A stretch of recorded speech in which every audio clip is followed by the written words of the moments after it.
Welcome back to the Deep Dive. We have a fascinating set of documents on the table today, covering a company that is currently smack in the middle of a high-stakes identity crisis. We're looking at JetBlue Airways. And honestly, after reading through this earnings call transcript, I'm not sure if we're looking at an airline or we're looking at a bank that just happens to own a bunch of Airbus planes. It's a valid question. We are looking at the Q4 2025 earnings call, which was January 28th, 2026. And it's a pivotal moment for them. It really is. The company is exactly 1 year into their JetForward turnaround plan. And, the tension in this transcript is just palpable. Oh, absolutely. You have management coming out swinging, using words like strong demand, rave reviews, and talking about how their new lounges are packed. Right. But then you look at the stock ticker, and the market absolutely hated this update. The stock tanked. Down about 4% before the opening bell. And it finished the day down nearly 7%. And that divergence is exactly what we need to explore.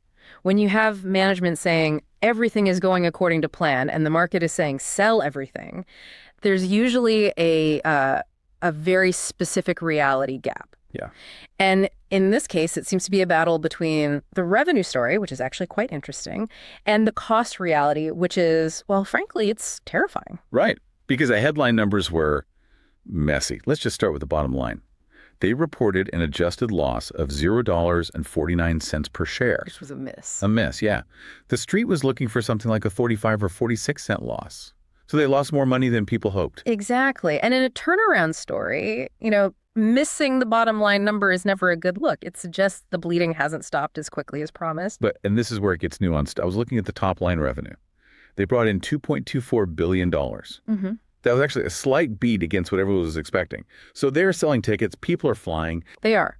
Revenue is down about 1.5% year over year, but that's largely because they're flying less capacity. The metric that really, really matters here is RSM. Revenue per available seat mile. Right.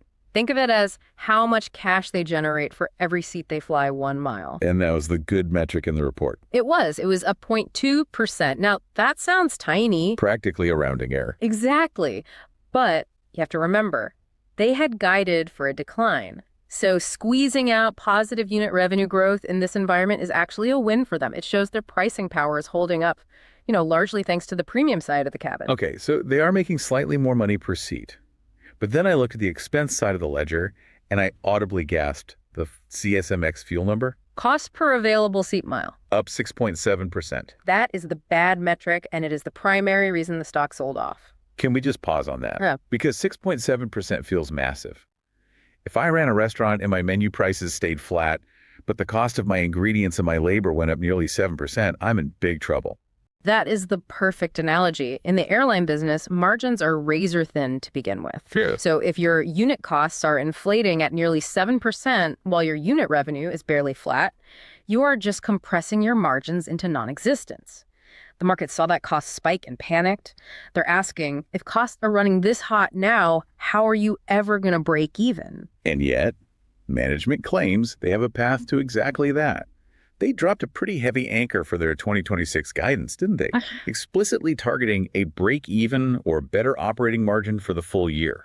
It is an incredibly ambitious target, given where they are starting. To hit that, they need to generate $310 million in incremental EBIT. So that's earnings before interest and taxes. Right, and that's just from their JetForward initiatives in 2026. So they need the strategy to pay off in hard cash, like immediately. There's no ramp-up period left. Precisely, and this is where we have to talk about the demand narrative. JetBlue's president, Marty St. George, he was very explicit on the call. He said demand is strong. He said the booking curve is normalizing. But if demand is so strong, why was the Q4 loss worse than expected? That's the disconnect I just can't wrap my head around. Is he gaslighting us, or is there a specific pocket of demand that's actually working? It's the latter. They noted a fascinating divergence in the economy. The back of the bus, standard economy seats is soft. Okay. There's macro uncertainty. People are price sensitive. But the front of the plane, premium, it is significantly outperforming. The people who have money are spending it. Which brings us to the core thesis of this whole turnaround. JetBlue is trying to stop being a nice low-cost carrier and start being a legitimate premium player. They are basically gentrifying their own airplanes. That is a great way to put it, yeah. They confirmed they are launching a true domestic first class in the third quarter of 2026. And to be clear, this isn't just even more space, right? Because I've flown that, and it's just a few extra inches for your knees. No, this is a separate cabin. Front of the plane, dedicated service, a distinct product. They're retrofitting the fleet to capture those high-yield flyers who simply refuse to sit in economy. A strategic move away from volume. Exactly. Away from filling seats with cheap bodies and toward yield getting the most profit out of every single passenger. But the premium strategy isn't just about the seat itself. It's about the ground game. We have to talk about the Blue House Lounge at JFK. This was probably the most telling anecdote of the entire call. They opened their first ever lounge, and management claims the Net Promoter Score, the NPS, is in the mid-80s. Which is just absurdly high for an airline. I mean, usually people hate airports. Exactly. Yeah. But here's the detail that really matters. Marty St. George mentioned there was a line out the door. But it wasn't just a line to get in. Right. It was people lining up to sign up for the premium credit card on the spot just to get access. That is the aha moment for me. People are standing in an airport terminal, voluntarily filling out a credit card application just to get behind a velvet rope. That tells you the brand power is still there, but it also tells you something really important about the business model. It does. It tells you that the loyalty program is the crown jewel. Loyalty revenue grew 8% in 2025, even while their actual flying capacity shrank. Wow. Think about that. They flew fewer planes, but made 8% more money from the loyalty program. And loyalty is now what, 13% of total revenue? Correct. And growing. This supports your bank thesis. The airline operations, the metal tubes flying through the sky, are becoming a loss leader or, a marketing funnel to get people into the financial ecosystem of the credit card. It's the modern airline playbook, isn't it? You don't make money flying grandmas to Florida for $49. Not anymore. You make money selling the miles to the bank. And to make those miles more valuable, they need utility, which explains the Blue Sky partnership with United. This is a critical piece of the puzzle. They aren't merging with United, but they are collaborating. It's an open relationship. Essentially, but practically it means reciprocal loyalty benefits. If you're a JetBlue Mosaic member, you get perks on United, and they are rolling out interlining. Okay, so for the listeners who aren't complete airline nerds, can you just explain interlining? Sure. Interlining basically means JetBlue can sell you a ticket to a destination they don't actually fly to. You book on JetBlue.com, you use your JetBlue miles, but you step onto a United plane for the final leg of the journey.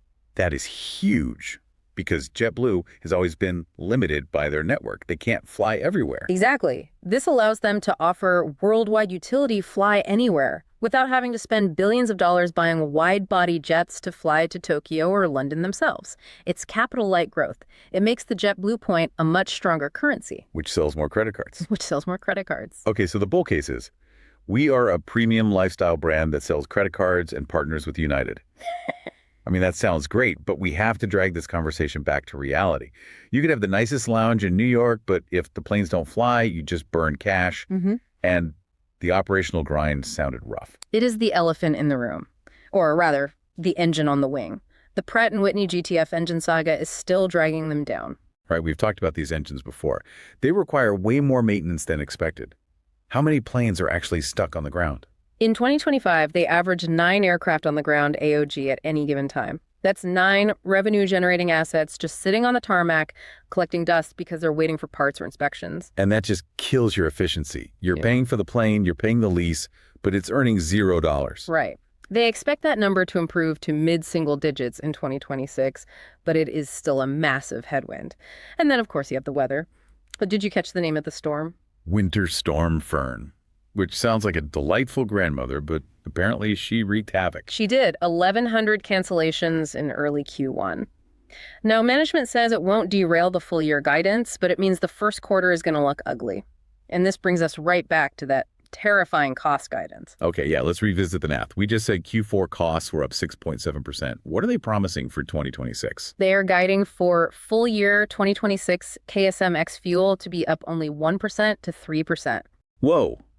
Hold on. They're going from nearly 7% inflation to basically flat, while they're retrofitting cabins, while dealing with engine issues. That is the execution risk. That is why the stock dropped 7%. The market looked at that delta from plus 6.7% to plus 1% and said, we don't believe you. It implies a massive, massive deceleration in cost inflation. They have to find efficiencies that just weren't visible in the fourth quarter. It feels like they're walking a tightrope over a canyon. If costs come in even 1 or 2 percentage points higher than that 3% cap, the break-even goal just vanishes, doesn't it? It evaporates. And suddenly you aren't a turnaround story, you're just a distressed airline again. Speaking of distressed airlines, we have to talk about the competitive landscape. Because JetBlue is making a big move in Fort Lauderdale, and it seems like they are picking the bones of a competitor. This is the network battle. JetBlue is doubling down on FLL Fort Lauderdale. Why? Because Spirit Airlines is retreating. And Spirit is in a world of hurt financially. They are. And as Spirit cuts capacity in Fort Lauderdale to save money, JetBlues are just rushing in to backfill those seats. Management claims the close-in bookings for FLL exceeded expectations and that the market is accretive. Which is fancy speak for it's actually making money. Right. They are trying to turn Fort Lauderdale into a premium leisure gateway. If you want to go to the Caribbean or South America, but you don't want to fly on a bare-bones, ultra-low-cost carrier, JetBlue becomes the default option. It's a smart play. Capture the customers who are abandoning the sinking ship of the ultra-low-cost model. But let's zoom out to the investor context. We know the strategy. What's the bank account look like? Because airlines burn cash like it's going out of style. The CFO, Ursula Hurley, gave us the roadmap. They ended the year with $2.5 billion in liquidity. Which sounds like a lot of money to me. It is a decent cushion, but when you're unprofitable, liquidity is just a timer ticking down. They need to shore that up. They mentioned they intend to raise $500 million in new financing this year. Likely taking on more debt. Probably. Secured by aircraft or maybe those loyalty assets. And they have to because they have a convertible note maturing in April worth $325 million. Quick refresher for everyone. A convertible note is basically debt that can turn into stock, right? Exactly. And when it matures, you have to pay it back or refinance it. So that eats up a chunk of cash right there. But the holy grail, the thing investors are really waiting for, is free cash flow. Management stated a path to positive FCF by the end of 2027. End of 2027. We are in January 2026.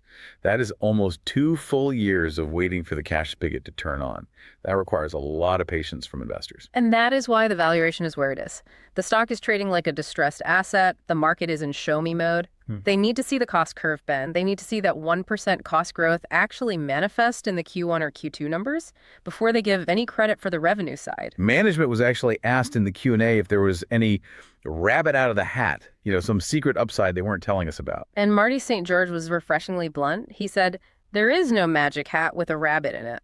No rabbits. Just grind. Just execution. Okay, so we've unpacked the earnings, the strategy, the risks. We have a company pivoting to premium, acting like a bank, but weighed down by these operational anchors. Now it's time for this segment where we stop being analysts and start being a little imaginative.